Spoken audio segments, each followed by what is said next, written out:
Ok, atšlubuojam. Kaip matote, boju, nes kas iš jūsų sekate mane Instagram'e, tai turbūt jau matėte kaip kas. Na, o kas nesekate ir galbūt dabar tik pamatėte mano šį video ir kyla klausimas, kaip čia kas nutiko, tai kaip tik esu jau antroji savaitė po čiurnos traumos, tai žaisdamas krepšinį, tai parodysiu. Žaidžiant krepšinį, kas natūralu, krepšinėje labai daug čiurnų traumų būna. Čia dabar su koja nesu, kad nebūtų per daug visi koja, nes biškutį vėsoka namuose. Tai žaisdamas krepšinį šokau ore griebti kamuolį ir būtent ore, kai buvau pagriebęs kamuolį, kitas žmogus šalia irgi šoko daug kamuolio. Ir čia buvo tokia, kaip vadinu, kontaktinė sportinė trauma, jisai mane šiek tiek įsitrenkė. Ir aš ore pasisukau ir kažkaip atleidausi ir ta koja mano, kai buvau pasisukęs, irgi dėjosi. Ir jinai taip, ne tai, kad pėdą pasidėtų, bet jinai labiau kampų pasidėjo ir visiškai užlinko. Šeivikaulis pasiekė praktiškai žemę, nes atsimenu, kad kaulas trenkėsi. Ir atsimenu, kad kai sukosi koja, buvo toks garsas. Tai nežinau, matosi ar ne, bet čia tokia koja dabar mano. Kaip 2 savaitės po, tai sakyčiau, čia autinimas viskas jau nuėjo. Dabar tik spalvos likę. Ir faktas, jau galiu stotis. Vakar buvo pirma diena, kai atsistojau ir galiu šlubčioti.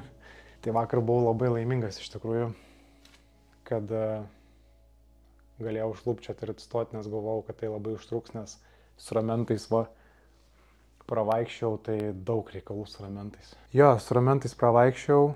Buvau labai optimistas, galvojau, kad praeis savaitę ir jau galėsiu eiti darbą su ramentais, bet kai man teko nueiti iki gydytojų su ramentais, 5 minutės jau šlapęs praktiškai vaikštai.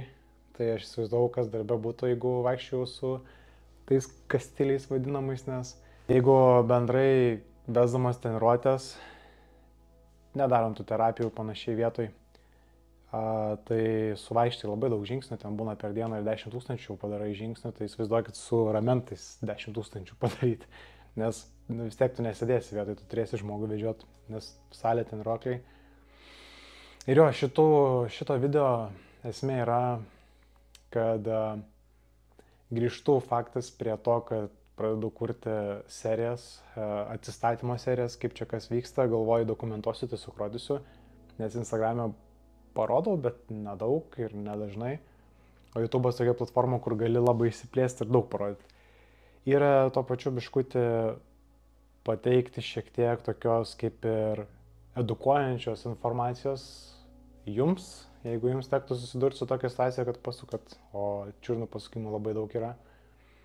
Ir turbūt kyla natūraliai klausimas, kas pas mane ten ar nuplyšo, ar įskilo ir panašiai. Tai tą dieną, tą vakarą tiksliau, kai patyriau traumą, važiavau į ligoninę, padarė rentgeną, tai jokių lūžių nieko nerado, bet rentgenas jisai tiek ir temato, kas yra kaulai. Man realiai reikėtų MRT darytis. Ir susisiekiau su gydytoju. Esmė toje, kad ten tas gydytojas mano ir petį tikrina, o aš apie petį paskui jums papasakosiu, kas ten dar pas mane yra.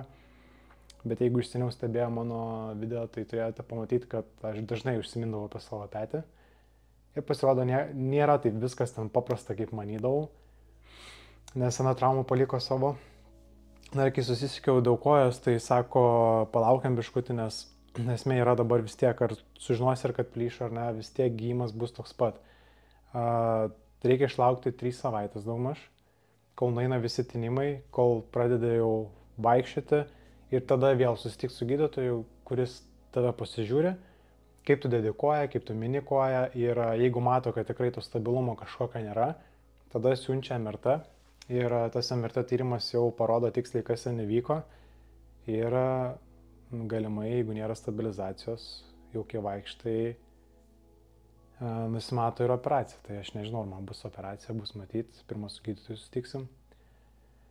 Tai va, ir pagalvojau, kaip tik antroji savaitė dabar, kaip čia kas vyko, kaip ką dariau. Kadangi dokumentuosiu, tai kai vyko trauma, pirmas dalykas, ką reikia visada daryti, kai vyksta trauma, pasukat čiurną, tai yra nebandyti iš karto išvaikščioti kojas, nes ta pati mintis ir man buvo, kad gal čia maudžia, gal tiesiog biškai kryptelėjau, užvaikščiosiu ir žaisiu toliau, bet maudimas mačiau, kad nepraeina ir gerai nepadariau tos klaidos, kad reikia išvaikščioti, nes galvojau praeis. Tai pirmas dalykas mane nuvedė porą žmonių į dušus, ten kur buvo kriauklė ir realiai nuo 5 iki 10 minučių palaikiau po šaltu vandeniu, laikiau apie 5 minutės, nes realiai man dar praryšti reikėjo, tai aš turėjau tokią koją parvairuoti, nes jo buvo atstumas nuo namų. Ir važiavau tiesiai į ligoninę. Na ir gerai, kad šaldžiau, nes tai faktas nuėmė kažkiek skausmą, tinimas nėra toks staigus. O paskui visą kitą ligoniniai pagal gydytojo nurodymus, kaip ten ką, ar stebėti, ar žiūrėti, ar šviesti, kokius galvaisus gerti, panašiai, čia jau ką gydytojas jums pasakys, tą turėsite ir daryti, bet pirmos, sakyčiau, 2-3 dienos yra kritinės, per kurias labai yra efektyvu taikyti tokią RICE metodiką, kuri vadinasi Rest, Ice, Compression, Elevation. Tai reiškia, kad duodame kojai visai ką poilsio, tai vėlgi nebandome ten kažkaip juos ten mankštinti, kažką daryti, tiesiog duodame jai poilsio. Paskui šaldymas, tai kas reiškia, kas 2-3 valandas mes maždaug šaldome koją šaltam vandenį, arba galime su ledais, bet tą darome per audinį, tai reiškia, uždedu kokį rankšluostį ir tada uždedu ledus, kad nenušaltų oda ir kraujagyslės mūsų per daug. Ir tas šaldymas labai efektyviai mažina irgi tą tinimą, skausmą. Paskui kompresija, tai reiškia, ką aš turėjau, tai va šitas daiktas. Tai yra čiurnos fiksatorius. Ir čia yra tam, kad čiurna būtų stabili ir ji nejudėtų per daug, nes ten jau yra pažeidimas. Bet ne gipsas, dėl to, kad gipsas labai smarkiai spaudžia ir daro labai didelę kompresiją ir kraujotaka gali labai suprastėti toj vietoj. O mums kaip tik reikia tos kraujotakos ir reikia dar vieno dalyko, tai mankštinti koją. Tai mano buvo užfiksuota koja.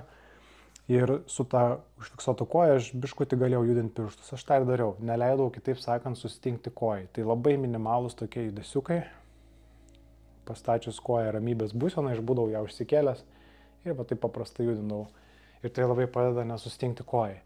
Ir tada elevation, tai yra laikymas kojos maždaug klubo aukštį arba galime dar aukščiau, kad vėlgi ta kraujotaka neitų žemyn ir dar labiau netintų koją. Tai labai yra efektyvus būdas, kuomet mes norime sumažinti toj vietoj tinimą. Pats tai geriau vaistus, bet tai buvo vieną kartą dienoj ibuprofenas tik, kadangi jutau skausmą, tas skausmas man neleido tikrai miegoti. Tai atsimenu, pirmas 2 dienas man 2-3 vakarais tik prasidėdavo skausmas ir išgerdavau ibuprofeną prieš miegą. Maždaug apie valandą ir man jau skausmą nuimdavo, aš galėdavau miegoti. Tada po 3 dienų atsimenu, rytais atsikeldavau, nes tiek kai guli lovai, esi horizontaliai padėty, koja nenuleista, tai tas tinimas automatiškai mažesnis. Ir kai atsistoja iš lovos, visa kraujotaka jau natūralu bėga iškart žemyn labai stipriai ir koja dar labiau tinsta ir tada prasideda maudimas, skausmas, tai jau teko ir rytais gerti. Ir pagėrus savaitę laiko, pajutau, kad tas skausmas jau nebe toks ir tiesiog nutraukiau vaistus ir dabar esu be vaistų ir tas skausmo tokio nebėra. Jisai yra retsykiais ir tais atsikelsdas šiek tiek jaučiasi, bet jau nebe toks. Tai va, tai vėlgi vaistai priklausomai kaip jums nurodė gydytojas, nes tai yra labai svarbus dalykas patiems nepiknaudžiauti, arba jūs jau turite praktikos ir žinote kaip ką, kada naudoti, bet su vaistais vėlgi nepiknaudžiaujam. Dažnai, kai būna tokia trauma, klausimas kyla, ko reikėtų vengti, kai yra tokia trauma, pasukta čiurna, neaišku, ar tai dalinai plyšia raiščiai, ar tai pilnai plyšia, dar kažkokia tai trauma įvykus čiurnai. Pirmom dienom labai svarbu vengti yra šilumos karščio kojai, tai reiškia nedaryti tų kontrastinių vonių ir panašiai ir nesimaudyti per daug toj šiltoj vonioj. Kitas dalykas, natūralu vengiam alkoholio. Faktas masažas, kad labai tos kraujotakos ten nesutrikdyti ir panašiai, nes ten dar yra uždegimas ir vyksta procesai ir fizinės veiklos būtent kojom. Tai reiškia, koją laikome ramybės būsenai, na, o galime daryti tikrai viršaus treniruotės, nesunkės, lengvas. Tai vis tiek dažniausiai, kai patiriam traumą, mes jau iškart nebėgam į salę, mes esam namuose, kaip ir aš dabar. Ir jo, aš pirmą savaitę 3 kartus dariau viršaus treniruotę, tai apšilimas paprastai, stabilizacijos visokios paruošiamieji judesiai pečiam, kadangi su pečių problemos pas mane. Paskui pristraukimai, atsispaudimai, pečiam pratimai, hantelių didelių neturiu, realiai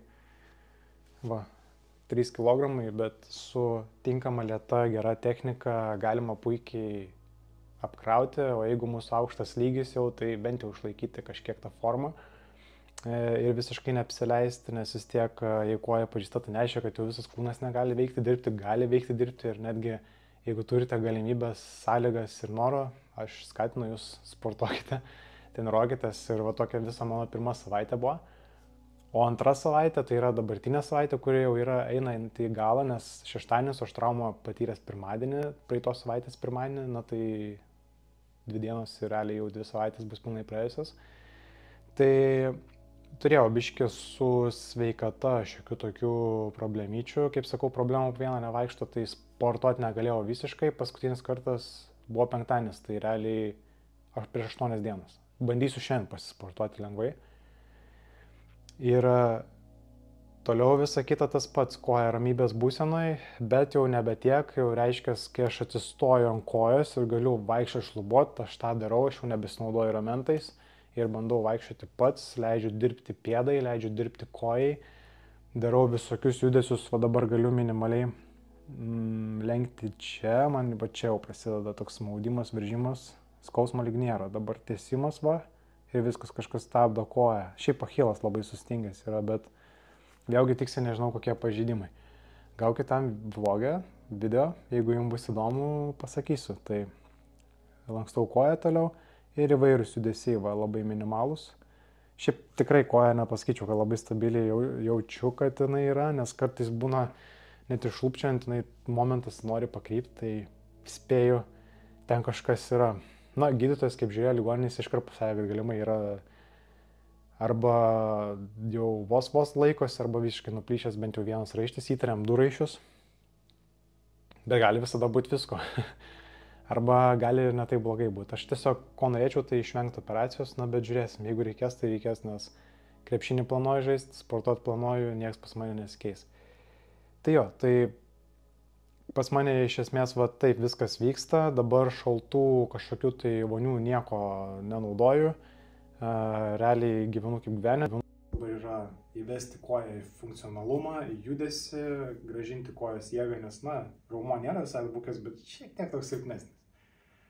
Tai va, tai čia toks, kaip sakyčiau, mano planas, ką aš dariau, ką darau, kas paefektyvino mano gijimą. Greitų metų sužinosiu galbūt, kas yra kojai tiksliai. Bet kokiu atveju, manau, MRT darysios, ar gydytojas rekomenduos ar ne, nes noriu žinoti, su ko aš susiduriu ir ką aš turiu ten stiprinti, kad man būtų geriau. Ir tai va, gydas to pačiu ir jum ir tokia trumpa abėcėlė, kaip pasirūpinti savim, kai patirite kažkokią tai čiurnos traumą. Ir panašus principai galioja panašiai su kitom dalim kūno, kai patiria traumas, irgi tas pats RICE metodas taikomas, dažnai ta vadinama pirmoji pagalba savo, visada šaldom tą vietą, kuri nukentėjo sporto metu, ar ne sporto, ar šiaip gyvenime panašiai, nes daug atvejų yra, kai irgi eina žmogus, pakrypsta koja lipant laiptai žemyn, nes vėlgi, kai pasidalinau savo situaciją Instagram'e, tikrai nemažai žmonių man parašė, kad ir miške buvo kritusių, pasukusių koja lipant laiptai žemyn, kas ten šoko kažkur ant pakylos ir taip toliau, tai čia tų traumų įvykti kartais gali lygioje vietoje, tai natūralu visiškai.